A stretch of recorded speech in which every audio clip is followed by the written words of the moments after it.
Mi nombre es Nathan y tengo 34 años. Siempre fui yo quien mantuvo la cabeza gacha, hice lo responsable, pagué mi parte y más, mientras que todos los demás miembros de mi familia parecían contentos con lo mínimo. No soy rico, de ninguna manera, pero he trabajado en ti desde que tenía 22 años, he ahorrado agresivamente, nunca me he casado y no tengo hijos. Eso significó que me convertí en el cajero automático confiable, el de referencia, el tácito. Y nunca me quejé, al menos no en voz alta.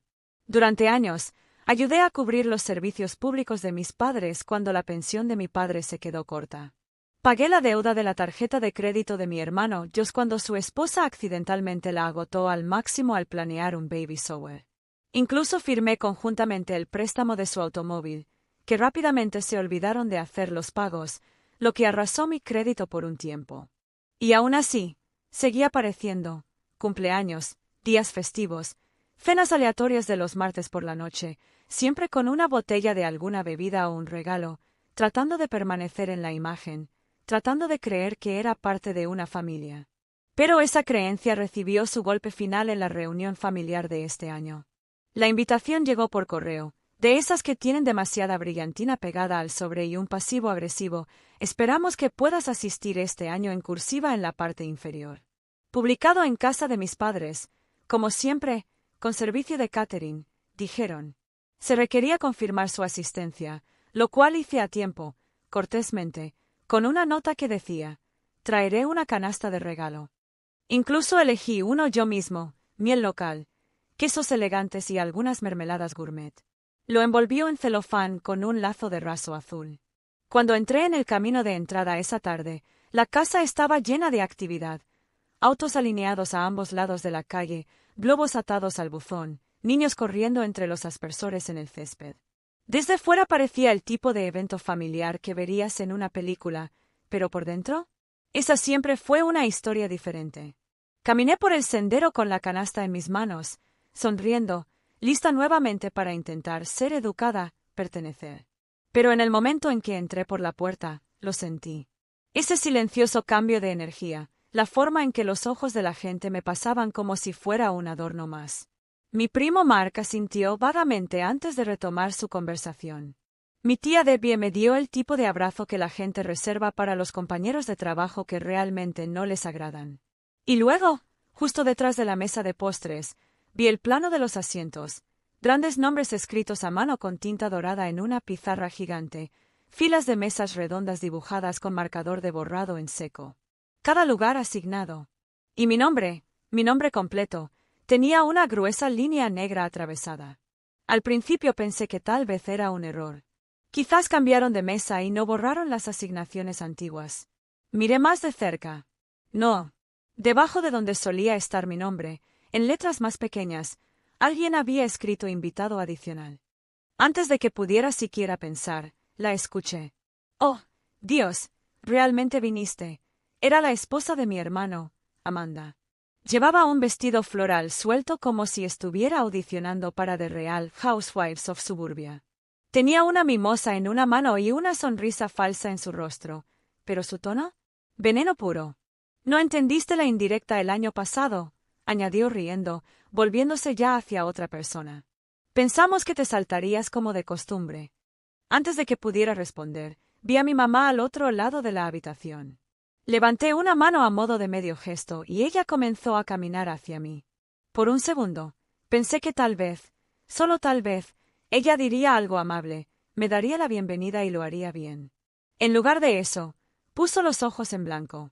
Por favor, murmuró mientras pasaba a mi lado, sin siquiera detenerse. Simplemente no nos avergüences esta vez. Está bien. El brindis del año pasado fue bastante incómodo. Un brindis que ni siquiera había hecho. Dije una frase de agradecimiento a la abuela. Eso fue todo. Eso fue vergonzoso. Mi mano se apretó alrededor de la canasta de regalo. Sentí mi garganta seca.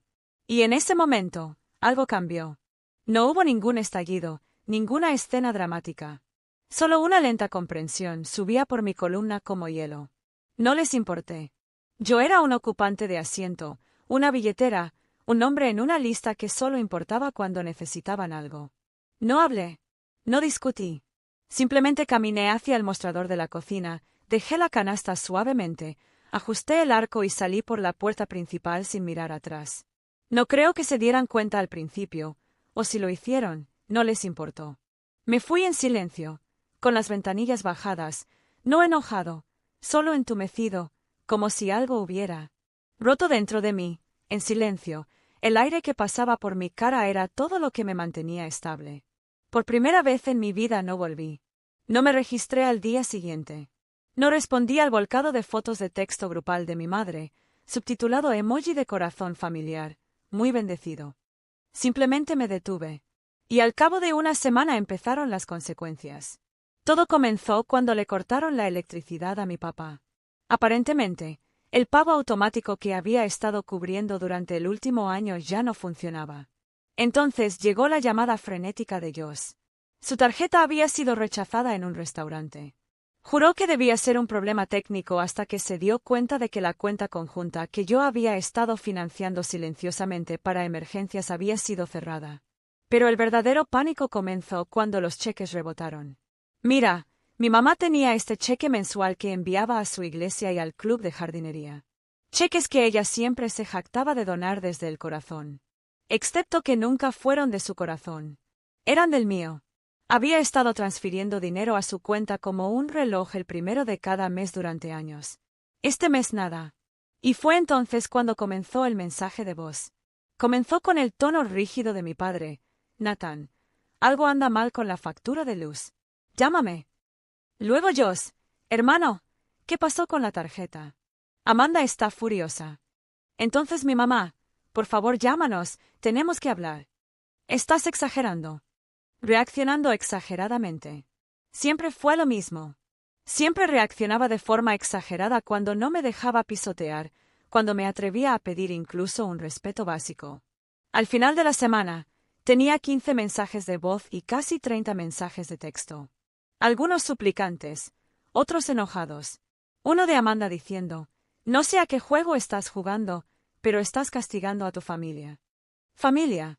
Esa palabra ya no significaba lo que solía significar. No respondí. Tampoco los bloqueé. Quería que se sentaran allí, que sintieran lo que yo había sentido en esa reunión, mirar mi nombre tachado mientras la gente bebía champán y se reía como si yo fuera la broma. Los mensajes de voz seguían acumulándose. Al final de la segunda semana, mi bandeja de entrada era un museo de sentimientos de culpa, medias disculpas y amenazas veladas. Mi padre dejó uno particularmente largo en el que intentó sonar sereno, pero dejó que la amargura se filtrara por los bordes. Nathan, solo estamos tratando de entender por qué estás haciendo esto. Te criamos mejor que esto. Estás castigando a toda tu familia, ¿por qué? ¿Un plano de asientos? ¿Un plano de asientos? Así de pequeña pensaban que era la herida. Así de casualmente descartaron lo que habían hecho, no solo en la reunión, sino durante años. Y cuanto más lo minimizaban, más me daba cuenta de que nunca lo entenderían. Porque para ellos, mi valor siempre había sido transaccional. No respondí. No a ese mensaje de voz, ni al de Amanda 2 días después, donde tuvo la audacia de decir, mira, lo siento si te sentiste excluido, pero realmente necesitas crecer y dejar de actuar como si todo se tratara de ti. Luego añadió con la voz más empalagosa imaginable, todos estamos luchando. ¿Crees que eres el único que tiene problemas? Luchando. Esa palabra se me quedó grabada durante días. Porque había luchado en silencio. Había comido fideos instantáneos algunas semanas cuando tenía 20 años para evitar que embargaran el auto de mi hermano. Me había saltado las vacaciones, los regalos de cumpleaños para mí e incluso una cita con el dentista muy retrasada solo para asegurarme de que la calefacción de mis padres no se apagara durante el invierno. Y cada vez que pensé que tal vez esta vez me dirían gracias, o tal vez simplemente me tratarían como algo más que una partida de su presupuesto, estaba equivocado. Pero no corté el dinero y lo dejé así. Me volví metódico. Cada suscripción, cada cuenta, cada pequeña cosa a la que me había suscrito a lo largo de los años, las revisé todas. Había olvidado cuántos servicios de transmisión había a mi nombre. La preciosa suscripción a HBO de mi madre desapareció un martes por la noche, la que usaba para ver sus programas de misterio y asesinatos. 2 días después, Josh me envió un mensaje de texto. Hermano, cambiaste la contraseña de Netflix. Seguido por la pérdida de la cabeza de Amanda. No respondí. Luego estaban las membresías, las cuotas del club de golf de mi padre, canceladas. El plan telefónico compartido transfirió todo a mi cuenta personal y dejó la de ellos sin vincular. Ahora tendrían que solucionarlo ellos solos. Y los servicios públicos, eso fue lo más dramático. Había estado pagando la electricidad, el gas y el internet directamente mediante débito automático. Detuve los tres, pero esperé hasta saber que las facturas vencerían, el tiempo suficiente para que expirara el periodo de gracia. El tiempo suficiente para garantizar que, cuando se cortara la luz un jueves por la noche, se sintieran confundidos antes de enojarse. Fue entonces cuando las llamadas cambiaron de tono. Mi madre finalmente estalló. Llamó 3 veces en 1 hora. El tercer mensaje fue tajante y frío. No sé qué tipo de venganza crees que estás recibiendo, Nathan, pero esto es cruel. Somos tu familia, y las familias no se abandonan cuando las cosas se ponen difíciles. Esa frase, las familias no se abandonan unas a otras, me senté en silencio durante mucho tiempo después de esa. No porque no estuviera seguro de qué hacer a continuación, sino porque estaba seguro, por una vez, muy claro. Me habían abandonado en todos los aspectos importantes. No físicamente, no, pero emocional, espiritual e intencionalmente, en cada día festivo en el que me sentaba solo al borde de la mesa. En cada cumpleaños donde mi tarjeta llegó tarde o no llegó. En cada foto familiar en la que me recortaron o me dijeron que me hiciera a un lado. Me dejaron hace mucho tiempo. Finalmente me estaba yendo. Pero no se limitaron a la culpa. Se intensificaron. Amanda me llamó directamente unos días después. Casi no respondí, pero la curiosidad se apoderó de mí. ¿Qué te pasa? Ella espetó. Tus padres tienen más de 60 años, Nathan. No puedes simplemente aislarlos así. Están humillados. Tu mamá tuvo que pedirme dinero para cubrir la compra. Bien, dije rotundamente. Ella parpadeó. Podía oírlo en su silencio. Nunca antes había hablado así. ¿Crees que nos estás dando una lección?, dijo, alzando la voz. Estás demostrando lo que siempre supimos. Eres egoísta. Frío. Por eso estás solo. Ese le dolió. No mentiré. Pero en lugar de gritar, solo dije. Tal vez estoy solo. Porque nunca estuve realmente con gente que me amara. Luego colgué. Después de eso comencé a dormir mejor. Fue como si el silencio fuera finalmente mío. No más esperas por llamadas. No más miedo cada vez que mi teléfono se enciende. Silencié sus números, no los bloqueé. No estaba siendo cruel, simplemente ya no quería escuchar su ruido. Probablemente todo habría terminado ahí. Me habría desvanecido silenciosamente de sus vidas y los habría dejado luchar sin mí.